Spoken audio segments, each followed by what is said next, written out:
That nigga said, we saw the Snitch video. No, everybody saw it. It's been on the news before. Just because you saw it, you still broke. It don't change nothing. You still broke. I'm still rich. I'm still getting booked. It don't change nothing. 50 Cent's got zero filter, and now he's aiming at Charleston White. An old clip just resurfaced online, and it's making serious waves. The footage shows a young Charleston snitching in court, straight up throwing his own homie under the bus, and this wasn't some minor case either. It had real consequences and real damage. The internet is going wild over it. The clip dates back to when Charleston was just 16, sitting in a courtroom, pointing fingers and dropping names like it was nothing. Everybody's seen it before you seen it. It used to be on the news. I keep telling y'all, I made the news before. All what y'all doing, people I already seen. And now, that moment has come back to haunt him in a big way. 50 caught wind of the clip and wasted no time jumping in. He's going hard at Charleston, calling him out publicly and making it clear he's not here to play games. He attempted to stop Doolittle, White, and two other teenagers accused of shoplifting 3 sports jackets and a baseball cap from the Arlington Mall in September 1991. But Charleston isn't hiding, not even flinching. He's out here laughing about it, owning his past, and doubling down in classic Charleston White fashion. And in that resurfaced clip, Charleston didn't just talk, he dropped bombs. He laid out how his boy Antoine Doolittle went way too far during a robbery gone wrong. It all started when the crew tried to steal coats and hats from a department store. Michael Levy, an employee, stepped in to stop them, and that's when things spiraled out of control. Instead of cutting their losses, they got reckless, tossing stolen clothes out the window like it was all a game. What did he do? According to Charleston's own words, that's when Doolittle pulled a weapon. And right there in 1991, Michael Levy lost his life, just like that. But Charleston wasn't just watching from the sidelines. He admitted he handed Doolittle the weapon that night, basically setting the whole thing in motion. Yeah, Doolittle pulled the trigger, but Charleston played his part in making it happen.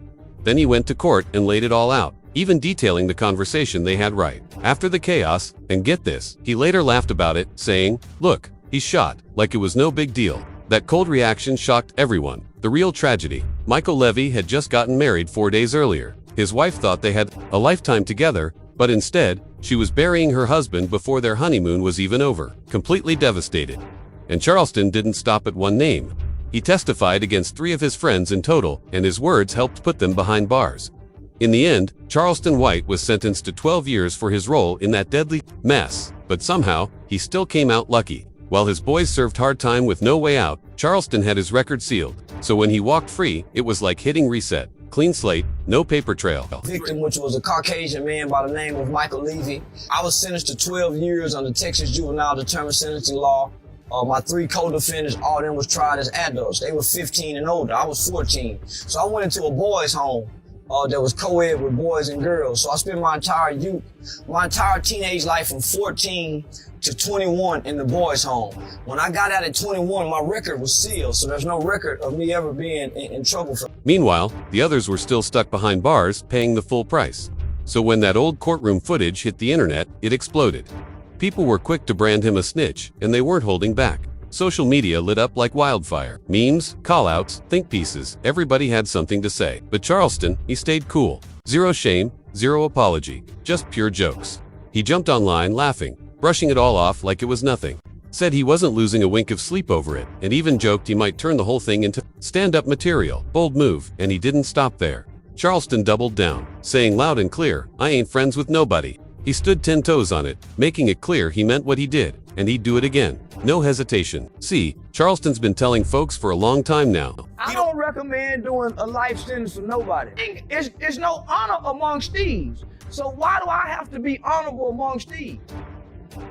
Why? We all criminals. Charleston don't live by that no snitching street code.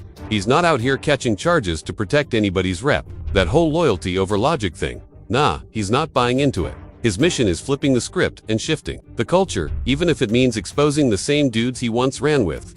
To him, doing time for the homies is flat out stupid, and he's not afraid to say it out loud. "We all criminals and crooks," Charleston said in one wild interview. But then he flipped it quick. "I'm a citizen now. I'm a police ninja." And no, he wasn't joking. He said he votes, helps with elections, and even clowned about being the last one dropping off ballots on election day.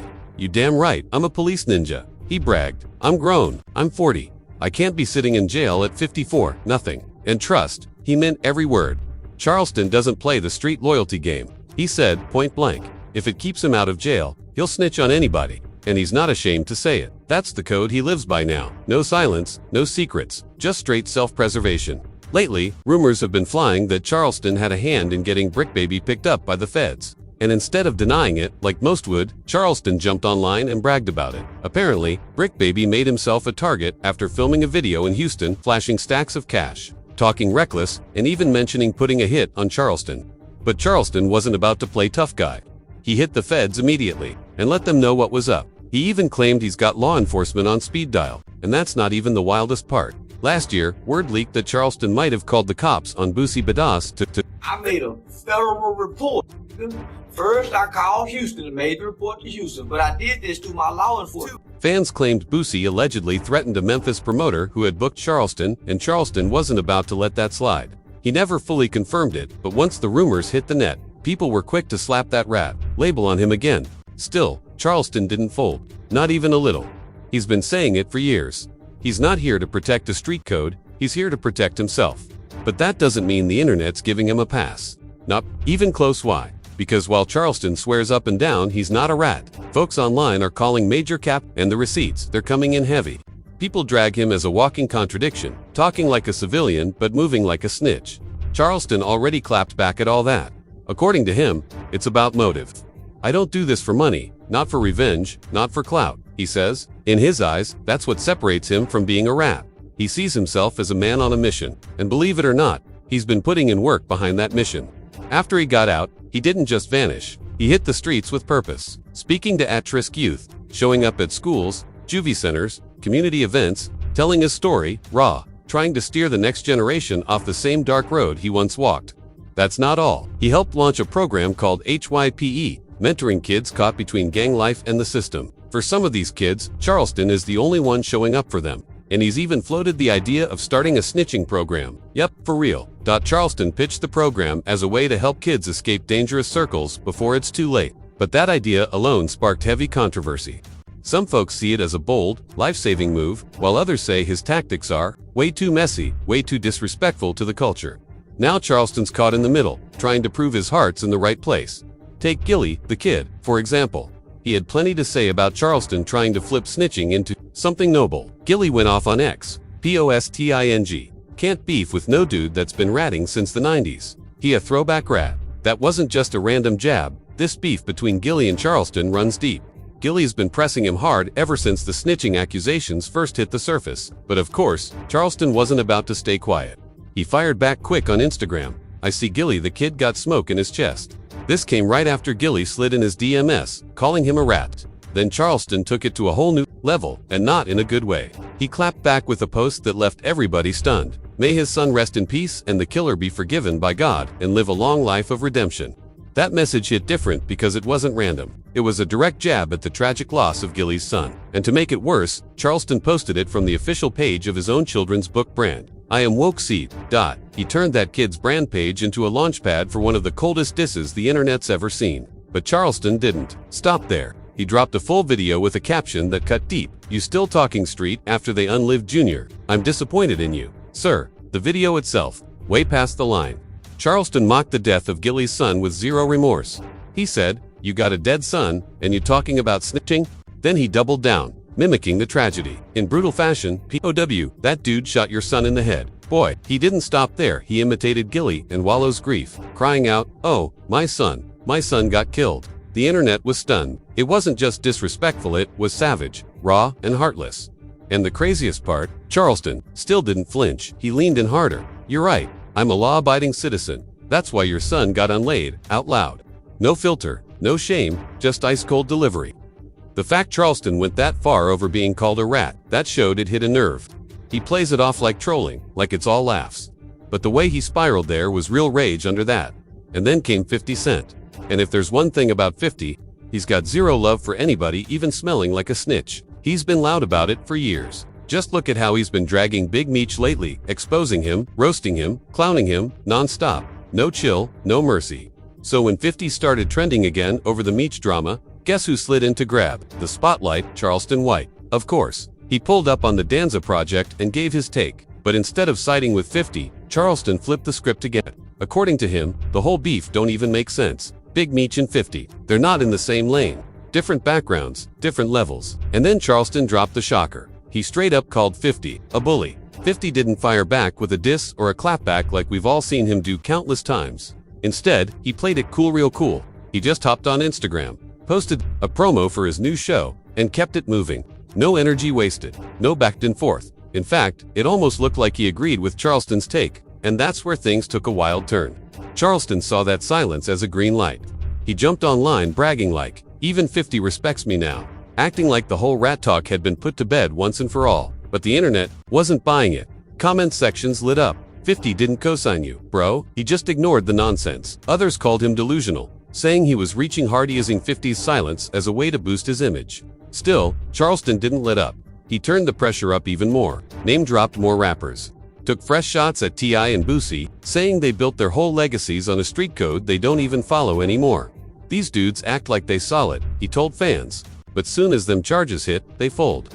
"I've been telling y'all the streets is a lie." Then came the next bombshell. Charleston teased a brand new movement, the No Snitch Shame Tour. Yep, you heard that right. A full-on speaking tour, city to city, across the U.S., where he plans to preach why loyalty is dead weight and why snitching is the only real path to survival. And just like that, the backlash was instant. Street dudes were furious. Old heads called it disgraceful. Rappers went online blasting the idea, saying Charleston was spitting poison into the culture. But Charleston, he was smiling through it all. To him, every angry comment, every call-out was just free promo. Others aren't buying it at all. They say Charleston isn't playing chess, he's playing with fire. And sooner or later, he's bound to get burned. Because yeah, on one side, you got folks calling him a necessary evil, saying he's forcing the culture to face ugly truths nobody else will touch. But on the flip, you've got people pointing to the trail of chaos he leaves behind. Broken families, disrespected legacies, and whole fan bases turning hostile. And now, the blowback is getting louder. Rap circles are plotting to shut him out completely. Promoters whispering they won't book him. Venues quietly backing out. And artists making it clear. Forston White pulls up in their city. He's not welcome. Word in the streets is that certain dudes are even waiting for the right time to humble him face to face. But Charleston, he eats that up, goes live laughing, sipping on something, saying, "Man, y'all think I'm scared. Y'all can't touch me. I'm the safest N****** A in America. I got the laws on speed dial. Touch me, and you touching Uncle Sam." And that right there is the wild paradox. A man who came up breaking laws now openly flaunts the fact that the law is his shield. And whether you love him or hate him, that strategy, it's working. His name trends every other week. His clips go viral on every platform. And now with talks of running for office, Charleston's setting himself up to be more than just a loudmouth internet figure. He wants power. Real power. The kind that doesn't just troll rappers, it rewrites laws, shifts communities, and cements legacies. But the big question everybody's asking, can a man who built his empire on snitching, trolling, and scorched earth beef really flip that into leadership? Or is Charleston White just building the biggest ticking time bomb the culture's ever seen? Others are too scared to touch. Others say he's just masking chaos with clout. And once the cameras stop rolling, there's no real change happening behind the scenes. Still, Charleston's not letting up.